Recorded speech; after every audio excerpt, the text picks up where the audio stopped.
To make a warp, you need to gather what you need. You need your warp calculation sheet. You need a warping board with some pegs. You need yarn. You need some yarn to tie with, and you need your guide string. My guide string is pre-measured to the length of guide string in my warping calculation sheet. It's 134 inches. Your warping board has central pegs, and you start by putting your pegs in these holes. You find the end of your guide string, pop it over a hole, go under this first peg, put a peg on one side, carry it all the way across to the other side of the working board, another peg, and if you have to go back, you go back and forth like this until your guide string is all used up. So it's going to be a little short, so now I need to adjust where my pegs, outside pegs are. And this one I can come back to here. And you can see how that lengthens up the guide string. It's going to be a tiny little bit short, that's okay. You start with your color. I usually find it's easy to put it, good idea to put it into a bucket on the floor. Fold over, make a loop. You start there, go under, and then follow the path of the guide string all the way to the next cross. And when you get to that cross, you want to go over this one, and then around that peg, and then under. And that creates an X. That's where your cross is, and that is how you know that all of your pieces of yarn are going to be in order.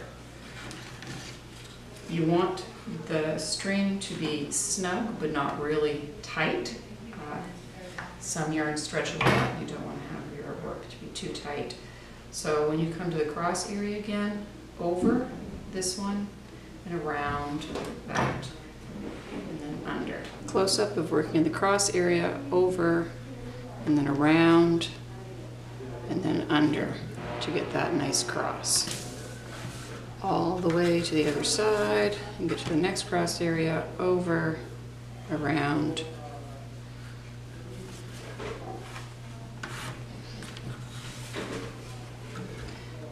over, around.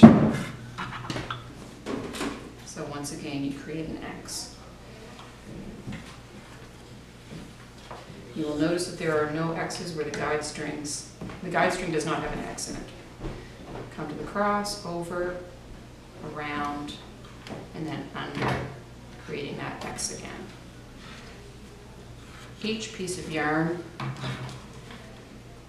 over, around, from this peg all the way to this peg is one piece of string. So if I cut it here and cut it here, I would have 1, 2, 3, 4 pieces of yarn. And I go back. Over and around, under. If you run out of yarn or you need to change color,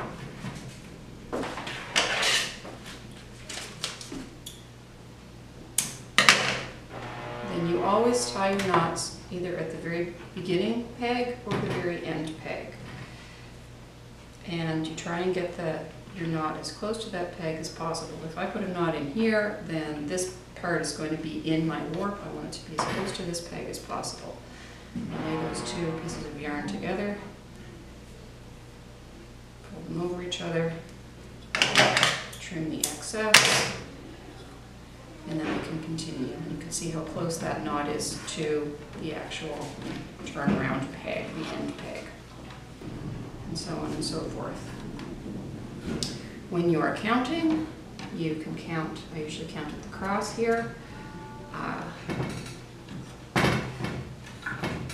1, 2, 3, 4, 5, 6, 7, 8.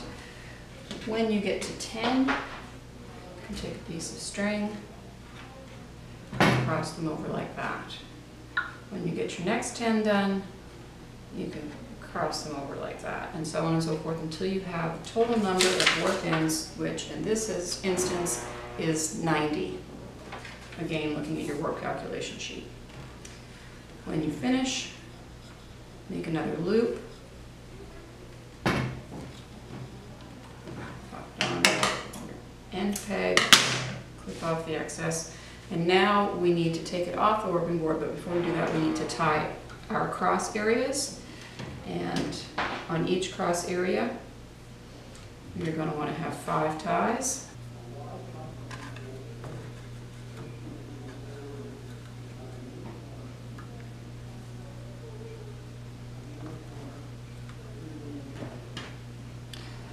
One here.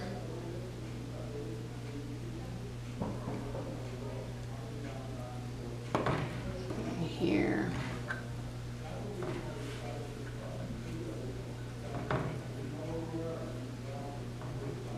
Here.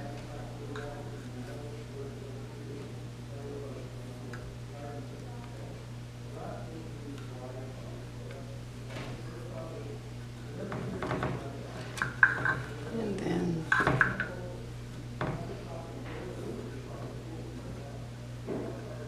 there. Tying your cross area.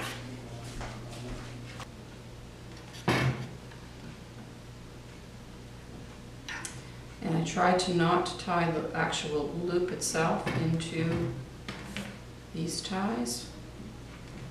I'm trying to push him to the side that he needs to be on, according to what happens in the cross area. 2, 3, 4.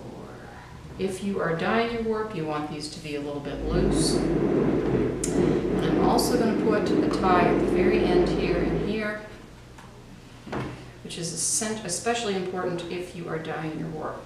Also, if you're dyeing your warp, these bows should actually be in knots. And then this one down here like this.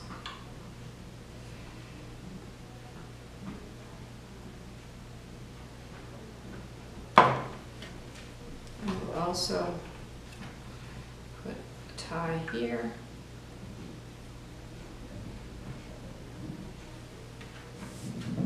And one here. And now I am going to put one more tie here. Now I'm going to take it off and I'm going to chain it. I put my hand in the end loop, reach through, grab, pull it through, grab, pull it through. This is important to do. And if you get your guide string caught up in your ties, just bring it along. This is important to do because if your warp is really long, then it can get tangled. Grab, pull through, grab, pull through, and when you get to the end, make sure that you just don't pull that last loop through, and there's your warp.